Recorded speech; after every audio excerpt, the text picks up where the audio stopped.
Good morning বন্ধুরা, SS লাইফস্টাইলে আরও একটা নতুন ব্লগে অনেক অনেক অনেক স্বাগত আর ভালোবাসা জানিয়ে শুরু করলাম আজকে একটা নতুন ব্লগ।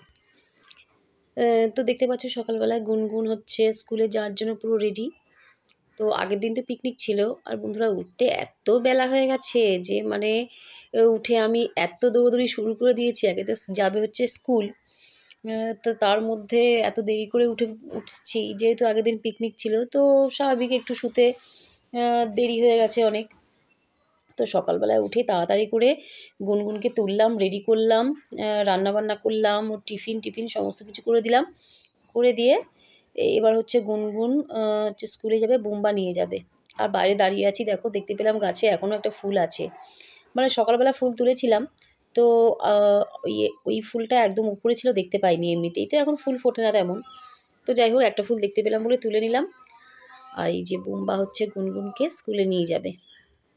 তো আমি একটু মুক্তি পেলাম, বুম্বা আজকে বাড়িতে আছে বলে, তো ও আজকে দিয়ে আসবে। তো গুনগুন স্কুলে থাকবে, তো সেই টাইমটা আমাকে সব কাজ করে নিতে হবে। আগে যখন গুনগুনের মর্নিংয়ে স্কুল ছিল তখন মানে সকালবেলায় এত দৌড়দৌড়ি পড়ে যেত, মানে পেরে উঠতাম না।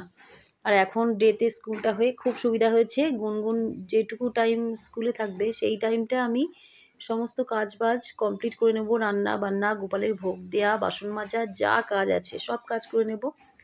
আর দেখতে পাচ্ছ বন্ধুরা, এখানে জঙ্গলটা পরিষ্কার করে জায়গাটা এত সুন্দর লাগে যে বলার কথা নেই। আর ওই দেখাটা জবা ফুল এখনও কিন্তু গাছে আছে, তো সেই জবা ফুলটা কিন্তু পরে মাসমণি নিয়ে এসেছিলো। তো যাই হোক, ফুলটা কাজে লেগে গেছে। আর এদিকে হচ্ছে মায়ের ঘরে একটু চলে এলাম দেখতে যে মা কি রান্না করেছে ভোগের জন্যে। তো দেখলাম যে বিউলির ডাল করেছে, আর হচ্ছে বেগুন ভাজা আর আলু সেদ্ধ। তো এই ছিল আজকে ভোগের রান্না। এবং আর এদিকে যাওয়ার সময় একটু দেখে নিলাম কাকা একটা কাজ করছে, মাসমণি রান্না করছে। এক পাক আর কি ঘুরে গেলাম আর কি এদিকটা। তারপরে হচ্ছে গোপালের ভোগ দিয়ে দিলাম। তো এখন হচ্ছে আমার গোপুসোনার খাওয়ার টাইম। তো চলো গোপুসোনাকে ভোগ দিয়ে দিলাম। গুড ইভিনিং বন্ধুরা, এই মাত্র সন্ধ্যা দিয়ে এলাম। আর আজকে গুনগুনে বই দিয়েছে কালকে। আজকে আমার একটা মস্ত বড় কাজ আছে, যেটা হচ্ছে সমস্ত বইগুলোকে মলাট দিতে হবে। এটা একটা প্রচুর চাপ আমার উপরে। যাই হোক, আর আমি ছাড়া মলাট দেওয়ার মতন কেউ নেই, আমাকেই দিতে হবে। তো ওই যে, আর আজকে দুপুরবেলা খাবার দাবার রান্নাবান্না কোনো কিছুই তোমাদেরকে দেখায়নি। তো তোমরা ভাবতে হয়তো যে রান্নাবান্না কি আর হয়নি, খাওয়া দাওয়া হয়নি? খাওয়া দাওয়া সবই হয়েছে। আসলে কালকে তো পিকনিক করেছিলাম, তোমরা জানো, যারা আর কি ব্লগটা দেখে থাকবে তারা জানে। তো পিকনিকের ভাত, তরকারি, ডাল এসবগুলো অনেক ছিল। তো যারা ছিল সবাই মিলে সেটা কি ভাগ করে নেওয়া হয়েছে। তো যাই হোক, খাওয়া হয়েছে। আর এখন হচ্ছে, তবে রান্না রাত্রিবেলা অবশ্যই করতে হবে। ওবেলা কেটে গেছে যাইভাবে, কিন্তু এবেলা হবে না, রাত্রিবেলা রান্না করবো। আর হচ্ছে গুনগুন তো আজকে স্কুলে গেছিলো। গুনগুনকে এখন তো আর মর্নিংয়ে নয়, এখন হচ্ছে ডেতে স্কুল। তো আসার সময় হচ্ছে এই দেখো জুতো নিয়ে এসেছি, স্কুলের জুতো এনেছি। আর এনেছি হচ্ছে ওই যে মলারটা দেবো, বইতে মলার দেবো, তো সেসবগুলো এনেছি।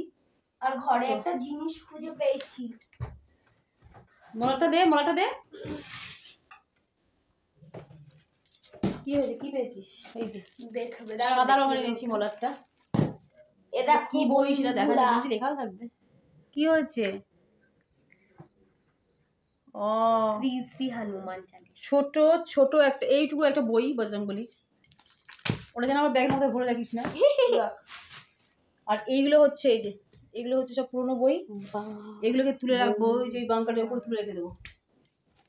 তো চলো এখন হচ্ছে আগে একটু চা খাবো। বুম্বা করে বই নিয়ে বসেছে, বুম্বাকে পড়াতে হবে। এখন হচ্ছে আগে চা খাবো। আর তোমাদের দাদা ভাই একটু আগে এটা সবাইকেই দেয়। ঠিক আছে রাখ। তো চলো আগে চা করে নিই, চাটা খাই, তারপর আমরা দেখাচ্ছি তোমার সাথে। আর দেখো বইটে মলার টলার দেওয়া হয়ে গেছে। আর গুনগুন হচ্ছে দেখো অল্প একটু বাজি ছিল, সেদিনকে ফাটাবার সময় একটুখানি আর কি গুনগুনের জন্য রেখে দেওয়া হয়েছে। ওর কথা চিন্তা করে, ও যেহেতু ঘুমিয়ে পড়েছিল তার জন্যে গুনগুনের জন্য একটুখানি রেখে দিয়েছিলাম, তা নইলে আবার খুব চিল্লামিল্লি করতো। তো সেইগুলো একটু বললো যে বাড়ির মধ্যে একটুখানি ফাটিয়ে নিই। তো প্রথমে রাজি হয়নি, তারপরে ভাবলাম যে ফাটিয়ে নিই, বেকার তো নষ্টই হয়ে যাবে। আর তারপরে হচ্ছে রাতের জন্য হচ্ছে ঘুগনি আর রুটি করে নিলাম দেখো। তো এই দুপুরে তো তেমন রান্না হয়নি, তো রাতের জন্য ঘুগনি রুটি করে নিলাম। এই ছিল আজকে রাতের রান্না। আর বই ফই চারিদিকে সব ছড়ানো ছিটানো আছে, এখনও কোনো কিছুই গুছানো হয়নি। তো এগুলো গুছিয়ে নেব, গুছিয়ে বিছনাপত্র ঝেড়ে বিছনা করে নেবো। তো দেখা হবে আবার নতুন ভিডিওয়ে। সবাই ভালো থেকো, সুস্থ থেকো, সবাইকে গুড নাইট।